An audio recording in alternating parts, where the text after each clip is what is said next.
सावन का पावन मास, वो समय जब हर माँ, हर स्त्री अपने बच्चों की लंबी उम्र, सुख शांति और परिवार की समृद्धि के लिए व्रत करती है। और इन्हीं व्रतों में एक विशेष स्थान रखता है चौथ माता का व्रत। यह व्रत सिर्फ एक परंपरा नहीं, ये एक माँ के निस्वार्थ प्रेम, बलिदान और आस्था की अमिट छाया है।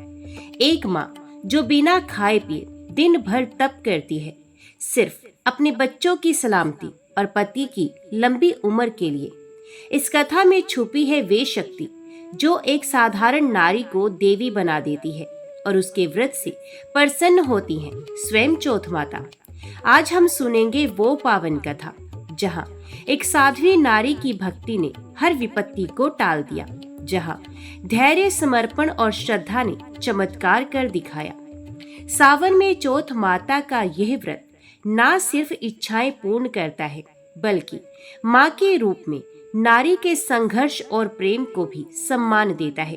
तो चलिए मन, वचन और कर्म से स्वयं को चौथ माता की भक्ति में अर्पित करें। सावन मास की इस दिव्य कथा का श्रवण करें, अपने जीवन को पुण्य और शक्ति से भर दें। तो सब प्रेम से बोलो, चौथ माता की जय। एक नगर में एक बूढ़ी माँ रहती थी। वे अपने बेटे की सलामती के लिए 12 महीनों की चौथ का व्रत करती थी। हर चौथ को पंसारी से थोड़ा सा गुड़ और घी लाकर 4 लड्डू बनाती, एक बेटे को देती, एक से पूजा करती, एक हथकार के लिए निकालती और एक चांद उगने पर खुद खा लेती थी। एक बार उसका बेटा ताई से मिलने गया। ताई ने वैसाखी चौथ का व्रत रखा था। ताई से पूछा, माँ तो 12 चौथ करती है। ताई बोली, तेरी माँ तेरी कमाई से तरमाल खाने के लिए 12 चौथ करती है। तू परदेश जाए तो वे एक भी चौथ नहीं करेगी। लड़के को लगा ताई सच कह रही है। घर आकर माँ से कहा, मैं परदेश जा रहा हूँ, यहाँ तो मेरी कमाई खाने पीने में ही उड़ा देती है। माँ ने समझाकर रोकना चाहा, पर बेटा नहीं माना। माँ ने उसे साथ ले जाने के लिए चौथ माता के आंखें दिए और कहा, मुसीबत में ये आंखें तेरी मदद करेंगे। वे आंखें लेकर रवाना हो गया। घूमते हुए एक नगर में पहुंचा। उसने देखा एक बूढ़ी माँ रोती जा रही थी और पुआ बनाते जा रही थी। उसने कारण पूछा तो बूढ़ी माँ ने कहा, बेटा, इस नगर की पहाड़ी पर एक दैत्य रहता है। पहले वे नगर में आकर कई लोगों को खाने के लिए मार देता था। अब राजा हर घर से एक आदमी दैत्य के पास भेजता है और आज मेरे बेटे की बारी है, इसलिए रो रही हूँ और उसी के लिए पुए बना रही हूँ। वे बोला, तू पुए मुझे खिला दे, तेरे बेटे की जगह मैं चला जाता हूँ। बूढ़ी माँ ने खीर पुए उसे खिला दिए। खा पीकर वे सो गया। रात को राजा के सैनिक आए तो बूढ़ी माँ ने उसे भेज दिया। दैत्य के सामने पहुँचने पर उसने चौथ माता की आंखें दैत्य की तरफ फेंक कर कहा, हे चौथ माता, यदि मेरी माँ मेरी सलामती के लिए व्रत करती है तो दैत्य का सर कटकर गिर जाए। तुरंत दैत्य का सर कट गया। लड़का वापस आ गया। राजा ने उसे उपहार देकर विदा किया। चलते हुए एक दूसरे राजा के नगर में पहुंचा। इस राज्य में आवा तभी पकता था जब एक इंसान की बलि दी जाती थी। सिपाहियों ने उसे पकड़कर आवे में चुन दिया।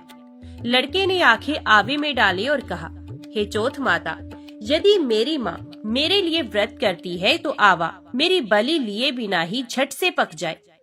आवा तुरंत पक गया। आवे में से मिट्टी की जगह सोने चांदी के बर्तन निकले। अंदर से लड़का बोला, बर्तन धीरे धीरे निकालना, मुझे लग ना जाए। राजा ने उसे निकलवाया और पूछा, इस आवे से तुम बच कैसे गई? लड़के ने बताया कि उसकी माँ चौथ माता का व्रत करती है, व्रत के कारण ही वे बच पाया। राजा को विश्वास नहीं हुआ। उसने एक चांदी की सुराही मंगवाई और कहा कि सुराही की नली से निकल कर दिखाओ, तभी मुझे विश्वास होगा। लड़के ने चौथ माता को याद करके आंखें सुराही में डाले और कहा, मैं भंवरा बनूं, सुराही से निकलूं। लड़का भंवरा बनकर सुराही से निकल गया। राजा ने खुश होकर राजकुमारी की शादी उसके साथ करवा दी और सभी लोगों को चौथ माता का व्रत करने को कहा। उसे माँ की याद आई। उसने राजा के पास जाकर खुद के नगर जाने की इच्छा जाहिर की। राजा ने रथ, घोड़ा, हाथी और खूब सारा दान दहेज में देकर उन्हें विदा किया। चौथ के दिन अपने नगर में पहुंचा। वे अकेला पंसारी के यहाँ माँ का इंतजार करने लगा। सोचा, चौथ है तो माँ यहाँ जरूर आएगी। थोड़ी देर के बाद लकड़ी टेकती हुई माँ आती दिखी। उसकी माँ की आंखों में जाले आने के कारण दिखना कम हो गया था। लड़के ने जानबूझकर अपना पैर लकड़ी में लगा दिया। कहने लगा, बल रे पूत काटी, मेरे पैर के लगा दी। माँ ने उसे नहीं पहचाना। कहने लगी, भैया मुझे चाहे कितनी गाली निकालो, पर मेरे बेटे को कुछ मत कहना। बेटा माँ के चरणों में गिर पड़ा। कहा, माँ मैं तेरा ही बेटा हूँ, मुझे माफ कर दो। माँ ने उसे गले लगा लिया। नगर के लोगों ने विश्वास नहीं किया कि ये उसी का बेटा है। बूढ़ी माँ ने चौथ माता को याद करके कहा, हे चौथ माता, यदि मैं अपने बेटे के लिए व्रत करती हूँ तो मेरे स्तन में दूध भर जाए और उसकी धार मेरे बेटे के मुंह में जा गिरे। माँ के स्तन से दूध की धार निकलकर बेटे के मुंह में गिरने लगी। लोग चौथ माता की जय जयकार करने लगे। उस नगर के सभी लोग चौथ माता का व्रत करने लगे। हे चौथ माता, जैसे बूढ़ी माँ और उसके बेटे की सहायता की, वैसे हमारी भी करना। कहानी कहने, सुनने और हुंकारा भरने वाले पर कृपा करना।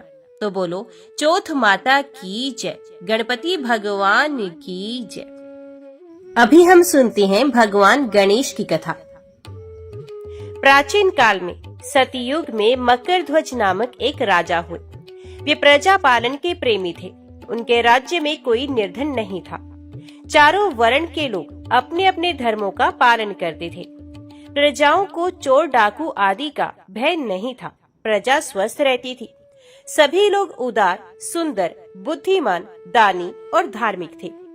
इतना सुंदर राज्य शासन होते हुए भी राजा को पुत्र की प्राप्ति नहीं हुई। तत्पश्चात महर्षि याज्ञवल्क्य की कृपा से उन्हें कालांतर में एक पुत्र की प्राप्ति हुई। राजा राज्य का भार अपने मंत्री धर्मपाल पर सौंपकर विविध प्रकार के खेल खिलौनों से अपने राजकुमार का पालन पोषण करने लगे। राज्य शासन हाथ में आ जाने के कारण मंत्री धर्मपाल धन धान्य द्वारा समृद्ध हो गए। मंत्री महोदय को एक से एक बढ़कर 5 पुत्र हुए।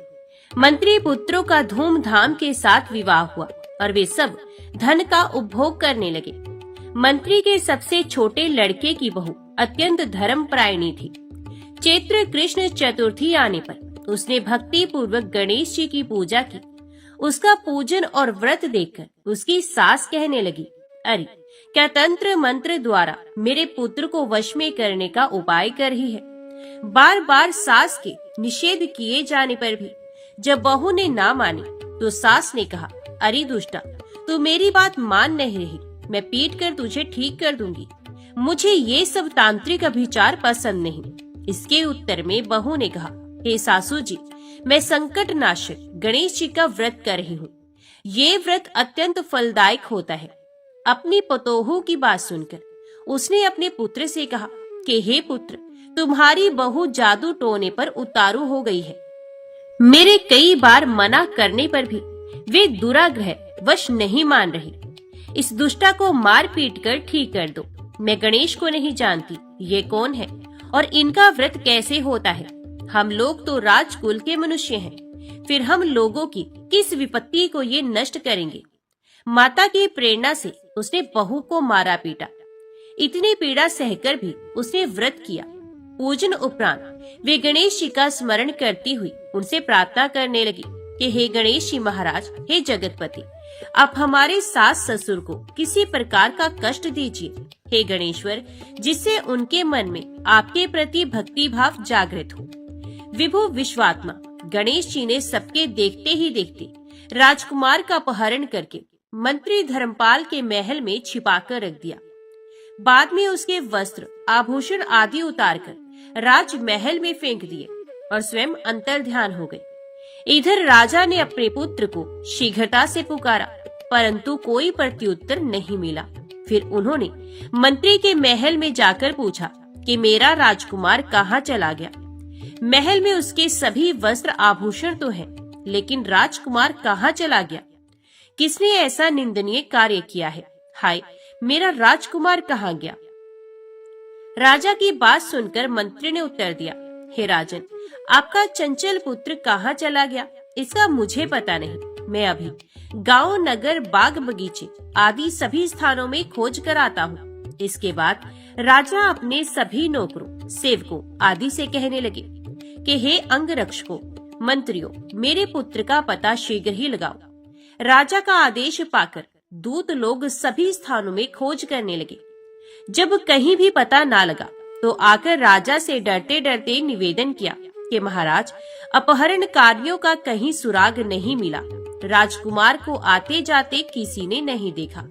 उनकी बातों को सुनकर राजा ने मंत्री को बुलवाया। मंत्री से राजा ने पूछा कि मेरा राजकुमार कहाँ है? हे धर्मपाल, मुझसे साफ साफ बता दे कि राजकुमार कहाँ है। उसके वस्त्र आभूषण तो दिखाई पड़ते हैं, केवल वे नहीं। अरे नीच, मैं तुम्हारा वध कर डालूंगा, तेरे कुल को नष्ट कर दूंगा, इसमें जरा भी संदेह नहीं। राजा द्वारा डांट पड़ने पर मंत्री चकित हो गया। मंत्री ने सर झुकाकर कहा कि हे भूपाल, मैं पता लगाता हूँ। इस नगर में बालक अपहरणकर्ताओं का कोई गिरोह नहीं है और ना ही डाकू आदि रहते हैं। फिर भी हे प्रभु, पता नहीं किसने ऐसा नीच कर्म किया और ना जाने वे कहाँ चला गया। धर्मपाल ने आकर महल में अपनी पत्नी और पुत्रों से पूछा। अपनी सभी बहुओं को बुलाकर भी उसने पूछा कि ये कर्म किसने किया है। यदि राजकुमार का पता नहीं लगा तो राजा मुझ अभागे के वंश का विनाश कर देंगे। ससुर की बात सुनकर छोटी बहू ने कहा कि हे दादाजी, आप इतने चिंतित क्यों हो रहे हैं?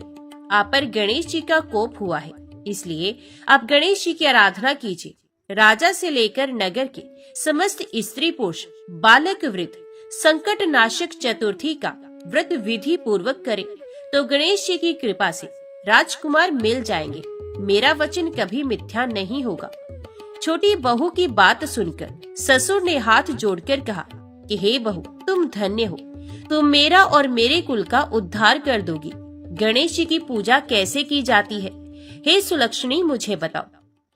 मैं मंद बुद्धि होने के कारण व्रत के महात्म्य को नहीं जानता हूँ। हे कल्याणी, हम लोगों से जो भी अपराध हुआ हो उसे क्षमा कर दो और राजकुमार का पता लगा दो। तब सब लोगों ने कष्ट नाशक गणेश चतुर्थी का व्रत आरंभ किया। राजा सहित समस्त प्रजाजनों ने गणेश जी की प्रसन्नता के लिए व्रत किया। इससे गणेश जी प्रसन्न हो गए। सब लोगों के देखते ही देखते उन्होंने राजकुमार को प्रकट कर दिया। राजकुमार को देखकर नगरवासी आश्चर्य में पड़ गए। सब लोग बहुत प्रसन्न हुए। राजा के हर्ष की तो सीमा न रही। राजा कह उठे, गणेश जी धन्य है और साथ ही साथ मंत्री की कल्याणी पतोहू भी धन्य है, जिसकी कृपा से मेरा पुत्र यमराज के जहाँ जाकर भी लौट आया। अतः सब लोग इस संतानदायक व्रत को निरंतर विधि पूर्वक करते रहे। तो सब प्रेम से बोलो, गणपति भगवान की जय। एक बार ऋषियों ने सकंद कुमार से पूछा कि हे सकंद कुमार, दरिद्रता, शोक, कुष्ठ आदि से विकलांग, शत्रु से संतप्त, राज्य से निष्कासित राजा, सदैव दुखी रहने वाले, धनहीन, समस्त उपद्रवों से पीड़ित, विद्याहीन, संतानहीन, घर से निष्कासित लोगों, रोगियों एवं अपने कल्याण की कामना करने वाले लोगों को क्या उपाय करना चाहिए जिससे उनका कल्याण हो और उनके उपरोक्त कष्टों का निवारण हो जाए? यदि आप कोई उपाय जानते हो तो उसे बताइए। स्वामी कार्तिकेय जी ने कहा, हे ऋषियों, आपने जो प्रश्न किया है उसके निवारण के लिए मैं आप लोगों को एक शुभदायक व्रत बताता हूँ, उसे सुनिए। इस व्रत के करने से पृथ्वी के समस्त प्राणी सभी संकटों से मुक्त हो जाते हैं। यह व्रत राज महापुण्यकारी एवं मानवों को सभी कार्यों में सफलता प्रदान करने वाला है। विशेषतया यदि इस व्रत को महिलाएं करें तो उन्हें संतान एवं सौभाग्य की वृद्धि होती है। इस व्रत को धर्मराज युधिष्ठिर ने किया था। पूर्व काल में राज्यच्युत होकर अपने भाइयों के साथ जब धर्मराज वन में चले गए थे तो उस वनवास काल में भगवान श्री कृष्ण ने उनसे कहा था कि युधिष्ठिर ने भगवान कृष्ण से अपने कष्टों के शमनार्थ जो प्रश्न किया था उस कथा को आप भी श्रवण कीजिए। युधिष्ठिर पूछते हैं कि हे पुरुषोत्तम, ऐसा कौन सा उपाय है जिससे हम वर्तमान संकटों से मुक्त हो सके। हे गदाधर, आप सर्वज्ञ हैं। हम लोगों को आगे अब किसी प्रकार का कष्ट ना भुगतना पड़े, ऐसा कोई उपाय बताइए। सकंद कुमार जी कहते हैं कि जब धैर्यवान युधिष्ठिर विनम्र भाव से हाथ जोड़कर बारंबार अपने कष्टों के निवारण का उपाय पूछने लगे तो भगवान ऋषिकेश ने कहा, श्री कृष्ण जी ने कहा कि हे राजन, संपूर्ण कामनाओं को पूर्ण करने वाला एक बहुत बड़ा गुप्त व्रत है। हे पुरुषोत्तम, इस व्रत के संबंध में मैंने आज तक किसी को नहीं बताया है। हे राजन, प्राचीन काल में सतयुग की बात है कि पर्वतराज हिमाचल की सुंदर कन्या पार्वती ने शंकर जी को पति रूप में प्राप्त करने के लिए गहन वन में जाकर कठोर तपस्या की, परंतु भगवान शिव प्रसन्न होकर प्रकट नहीं हुए। तब शैलतन्या पार्वती जी ने अनादि काल से विद्यमान गणेश जी का स्मरण किया। गणेश जी को उसी क्षण प्रकट देखकर पार्वती जी ने पूछा कि मैंने कुटीर, दुर्लभ एवं लोमहर्षक तपस्या की, किंतु अपने प्रिय भगवान शिव को प्राप्त नहीं कर सकी। वे कष्ट विनाशक दिव्य व्रत जिसे नारद जी ने कहा है और जो आपका ही व्रत है, उस प्राचीन व्रत के तत्व को अब आप मुझसे कहिए। पार्वती जी की बात सुनकर तत्कालीन सिद्धिदाता गणेश जी उस कष्टनाशक शुभदायक व्रत का प्रेम से वर्णन करने लगे। गणेश जी ने कहा, हे अचल सूते, अत्यंत पुण्यकारी एवं समस्त कष्टनाशक व्रत को कीजिए। इसके करने से आपकी सभी आकांक्षाएं पूर्ण होंगी और जो व्यक्ति इस व्रत को करेंगे उन्हें भी सफलता मिलेगी। हे देवी, श्रावण के कृष्ण चतुर्थी की रात्रि में चंद्र उदय होने पर पूजन करना चाहिए। उस दिन प्रातः कृत्य से निपटकर मन में संकल्प करें कि जब तक चंद्र उदय नहीं होगा मैं निराहार रहूंगी। पहले गणेश पूजन करके तभी भोजन ग्रहण करूंगी। मन में ऐसा निश्चय करना चाहिए। इसके बाद सफेद तिल के जल से स्नान करें। अपना नित्य क्रम करने के बाद हे सुंदर व्रत वाली, मेरा पूजन करें। यदि सामर्थ्य हो तो प्रति मास स्वर्ण की मूर्ति का पूजन करें। अपनी शक्ति के अनुसार सोने, चांदी, तांबे अथवा मिट्टी के कलश में जल भरकर उस पर गणेश जी की प्रतिमा स्थापित करें। मूर्ति कलश पर वस्त्र आच्छादन करके अष्टदल कमल की आकृति बनाएं और उसी मूर्ति की स्थापना करें। तत्पश्चात षोडशोपचार विधि से भक्ति पूर्वक पूजन करें। मूर्ति का ध्यान इस प्रकार से करें, हे लंबोदर, 4 भुजा वाले, 3 नेत्र वाले, लाल रंग वाले, हे नील वर्ण वाले, शोभा के भंडार, प्रसन्न मुख वाले गणेश जी, मैं आपका ध्यान करती हूँ। हे गजानन, मैं आपका आवाहन करती हूँ। हे विघ्नराज, आपको प्रणाम करती हूँ। ये आसन है। हे लंबोदर, ये आपके लिए पाद्यम है। हे शंकर सुवन, ये आपके लिए अर्घ्य है। हे उमापुत्र, ये आपके स्नान के लिए जल है। हे वक्रतुंड, ये आपके लिए आचमनीय जल है। हे शूर्पकर्ण, ये आपके लिए वस्त्र है। हे कुबज, ये आपके लिए यज्ञोपवीत है। हे गणेश्वर, ये आपके लिए रोली और चंदन है। हे विघ्न विनाशन, ये आपके लिए फूल है। हे विकट, ये आपके लिए धूप बत्ती है। हे वामन, ये आपके लिए दीपक है। हे सर्वदेव, ये आपके लिए लड्डू का नैवेद्य है। हे सर्वशक्तिमान देव, ये आपके निमित्त ही फल है। हे विघ्नहर्ता, ये आपके निमित्त मेरा प्रणाम है। प्रणाम करने के बाद क्षमा प्रार्थना करें। इस प्रकार षोडशोपचार रीति से पूजन करके नाना प्रकार के भक्ष्य पदार्थों को बनाकर भगवान को भोग लगाएं। हे देवी, शुद्ध देसी घी में 15 लड्डू बनाए। सर्वप्रथम भगवान को लड्डू अर्पित करके उसमें से 5 ब्राह्मण को दे दे। अपने सामर्थ्य के अनुसार दक्षिणा देकर चंद्र उदय होने पर भक्ति भाव से अर्घ दे। तदंतर 5 लड्डू का स्वयं भोजन करे। फिर हे देवी, तुम सब तिथियों में सर्वोत्तम गणेश जी की परम प्रियतमा हो। हे चतुर्थी, हमारे द्वारा प्रदत्त अर्घ को ग्रहण करो, तुम्हें प्रणाम है। इस प्रकार से चंद्रमा को अर्घ प्रदान करें। क्षीरसागर से उत्पन्न हे लक्ष्मी के भाई, हे निशाकर, रोहिणी सहित हे शशि, मेरे दिए हुए अर्घ को ग्रहण कीजिए। गणेश जी को इस प्रकार प्रणाम करें। हे लंबोदर, आप संपूर्ण इच्छाओं को पूर्ण करने वाले हैं, आपको प्रणाम है। हे समस्त विघ्नों के नाशक, आप मेरी अभिलाषाओं को पूर्ण करें। तत्पश्चात ब्राह्मण की प्रार्थना करें। हे द्विजराज, आपको नमस्कार है, आप साक्षात देव स्वरूप हैं। गणेश जी की प्रसन्नता के लिए हम आपको लड्डू समर्पित कर रहे हैं। आप हम दोनों का उद्धार करने के लिए दक्षिणा सहित इन 5 लड्डुओं को स्वीकार करें। हम आपको नमस्कार करते हैं। इसके बाद ब्राह्मण भोजन कराकर गणेश जी से प्रार्थना करें। यदि इन सब कार्यों के करने की शक्ति ना हो तो अपने भाई बंधुओं के साथ दही एवं पूजन में निवेदित पदार्थ का भोजन करें। प्रार्थना करके प्रतिमा का विसर्जन करें और अपने गुरु को अन्न वस्त्र आदि एवं दक्षिणा के साथ मूर्ति दे दें। इस प्रकार से विसर्जन करें। हे देवों में श्रेष्ठ गणेश जी, आप अपने स्थान को प्रस्थान कीजिए एवं इस व्रत पूजा के फल को दीजिए। हे सुमुखी, इस प्रकार जीवन भर गणेश चतुर्थी का व्रत करना चाहिए। यदि जन्म भर ना कर सके तो 21 वर्ष तक करें। यदि इतना करना भी संभव ना हो तो 1 वर्ष तक 12 महीनों के व्रत को करें। यदि इतना भी ना कर सके तो 1 वर्ष के 1 मास को अवश्य ही व्रत करें और श्रावण चतुर्थी को व्रत का उद्यापन करें। तो सब प्रेम से बोलो, गणपति भगवान की जय।